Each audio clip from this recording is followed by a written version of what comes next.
You know, I've been waiting a very long time to see this part animated, because it's a little moment in Taizai that I really loved seeing for the first time when I was reading the manga. And I know everybody's getting hyped up for the Cinepride, in which I am too, but there is some moments that I also am equally happy to see animated, and that is definitely this scene coming up, which is Meliodas' backstory. Danafor. It is a location, a place that has been mentioned time and time again throughout Taizai. Ever since the very beginning of the story, we have heard this name before. We know that it was destroyed. It's nothing but a crater now. And eventually we found out Meliodas was responsible for it. And when you see that we're now in Danafor, and we see Liz, we are finally getting to know the truth of what really happened that day, why Meliodas broke down. But we want to see, like, all the details that led up to that very moment, what really led to her dying, and all of that, and just what did he really do to cause such a big, devastating blow to Danafor. And we're finally getting to see this animated, and it's, like I said, something I've been looking forward to for a very long time, because Meliodas is technically our MC. He's been around for a while, we don't really know much about him, we've always known that he was incredibly powerful, but we just didn't really know, and it always seemed like he knew stuff that he just wasn't ever wanting to talk about in the first place. And here we are, we're finally getting to see what Meliodas' past was kind of like. Now, to get right into it, Meliodas, he's been transported to the past, or whatever we can see, and it's a trial. And this trial, the reason for it is where he can be able to get back his true power. And the reason why his true power was taken away from him was because a long time ago, when, you know, they were betrayed by Hendrickson and Dreyfus and all that, were fraudulent technically, when they were, you know, trying to be framed for what they did, and a girl got hurt. And I'm just gonna say right now, I'm not gonna really elaborate on that scene too much, because I was even caught by surprise, because I didn't realize it when I read the manga the first time.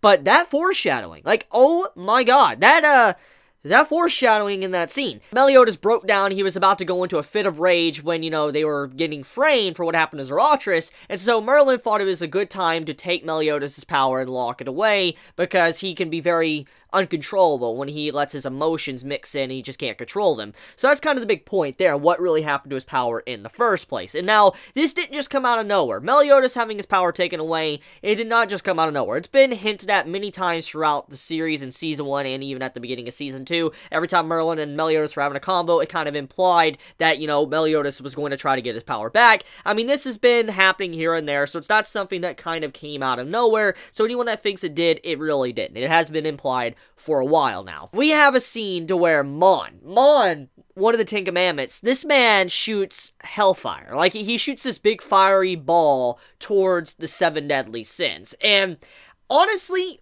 as a manga reader, I thought that the flame was gonna be black. I don't know, just because of the consistency of what we've already seen from fire and stuff in, you know, Taizai, I was under the impression that Mon's attack, when he was going to shoot a fireball, like, at the Sins, I figured it was going to be, like, black flames. But that was not the case at all. It was actually real, like, flames. It looked like flames, and it rushed in, and just the animation of that scene was beautiful. Like, oh my god, that looked good. Like, I'm not even going to try to put it down. That was a really well done scene. I didn't think it was going to look that good in the anime. When you saw it just cutting through the valleys and all that, mountains to the village and all that, I'm like, oh my god, like, yo, they're going all in for this episode. Like, they really went in for that animation when it was just traveling and how far this blast would actually go. Let's talk about that, okay? The actual power that Mon showed after just consuming one human soul. That's the power of Mon. And he just had one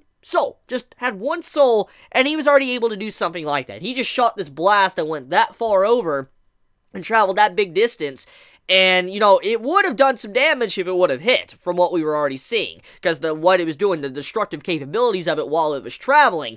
But the main reason why he threw that blast towards whoever was coming at him was because he wanted to confirm if it was Meliodas, which makes a lot of sense. Remember, full counter, he could counter magic abilities. He could counter any magic abilities back to the attacker. And so Mon, when he shot that blast towards, you know, Meliodas, or the 7 deadly sins, he wanted to confirm if it was Meliodas or not. And so if Meliodas would have used full counter, he instantly would have known that it was Meliodas and would have known the location, and he could have traveled over there like that. But soon as, Meliodas was about to do it, Mama Pig comes in and eats the blast. Now, this is probably going to be the most shocking factor about this episode, that many are going to be like, what?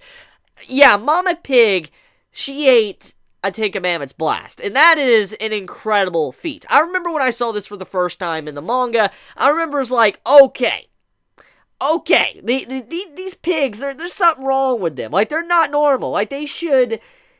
For them to be able to do what they've done, it proves that they're definitely not normal pigs. I mean, for Mama Pig to just eat a blast like that, like it's nothing, it's scary. Now, I don't know how many have noticed this or not, but when, the episodes begin, usually when it shows, like, both sides, the demons versus, the goddess clan and all that, or both sides, like, good and bad, well, you'll actually notice a pig on the demon side.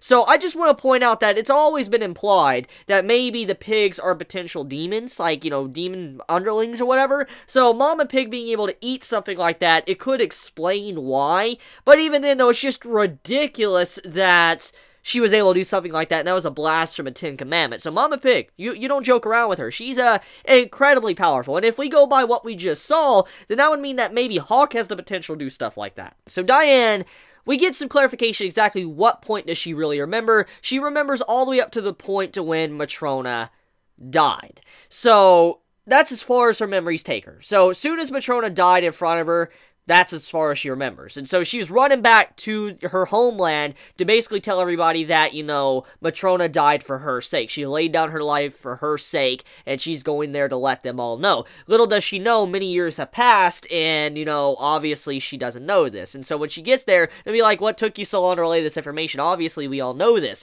But here's the thing, though. A woman popped up in this episode, and obviously, it's Matrona, okay? She looks like Matrona, so it's pretty obvious it's Matrona. And I know many anime onlys are gonna be like, wait, whoa, hold the phone. Like, wait, what? Like, didn't she die in the last episode? Okay, so, a couple things I need to clarify. Number one, once again, if you didn't watch my last week's episode review, I want to clarify here. The last episode, majority of it was flashback, yes. And the thing is that flashback episode was based off of a special chapter, which in normal circumstances, if I had to make like a comparison, that special chapter is the equivalent of a OVA episode for an anime. So as you know, OVA episodes usually come out separately from the actual airing series. Well, that's kind of what that special chapter was. It was a special chapter showcasing how Diane got her sin. It came out a while before Matrona actually popped up in the main storyline, what we saw in this episode.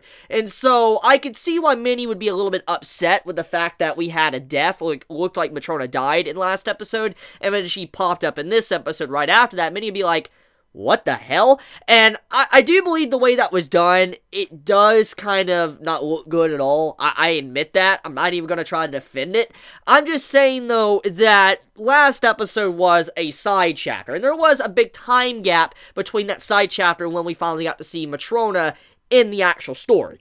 So, I'm just making sure everybody knows that. But, getting right into it, though, Matrona is alive. And I know this is going to be something that many are going to probably be complaining about, because I know not many really liked last week's episode because of the whole Diane stuff. I can understand, too. Diane's one of my favorites, yes, but I understand why people don't like that episode. It is a relatively slow episode. It didn't focus on the Ten Commandments and stuff. Okay, I hear you loud and clear. It is stated by what we hear from Meliodas and them that there is 3 great powers near Diane. You have the 2 Commandments and then also Matrona. There's no way Matrona, any shape or form, is going to be able to fight the Ten Commandments. I'm just going to say right now, let's look at what we saw in this episode, okay?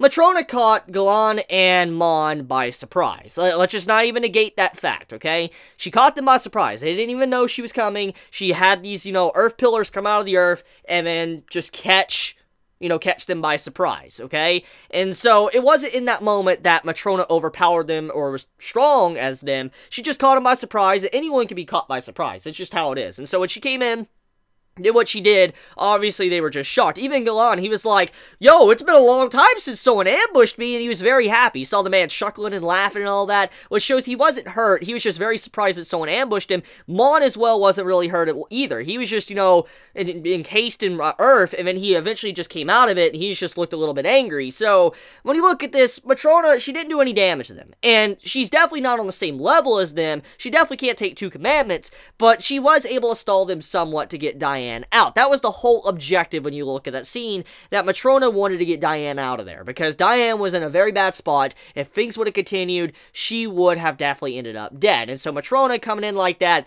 her whole objective was just to get her out. That's it. That's all it was. I guess let's talk about Galan for a second, and then I could wrap up this video. So, I didn't think I would like Galan as much as I have, like, for the anime. I mean, I always like Galan, like, in the manga and stuff, but I didn't think I would enjoy him this much in the anime, because the voice actor, I think, is what really is nailing Galan's character for me. The voice actor, he's doing some quality work. Like, he's legit going all in for Galan's character. He's giving him this very wonderful personality. Just the way he brings Galan to life, it just makes his character so much more fascinating to me, and I just want more of him. And so seeing how I saw this episode, how he was just reacting, laughing, and all that while he was just jabbing down at the earth, I'm like, I love this dude. Like, he's a really good voice actor for Galan. It couldn't have been any better than what I saw with this week's episode. So just good job on the voice actor's part for Galan, because I've just loved him so much. So yeah, that's pretty much it. I mean, the episode is very simplistic. I mean, we have the setup with the druids and stuff, with a couple new characters introduced, but that's basically it for right now. We gotta see where it's gonna go, so let me know your thoughts in the comments below, how you felt about this week's episode. Did you enjoy it? Did you hate it? Please be honest in the comments below, and if you enjoy my content, please subscribe. If you like this video, please leave a like, and I love you guys. Please be safe, stay healthy. Chibi out.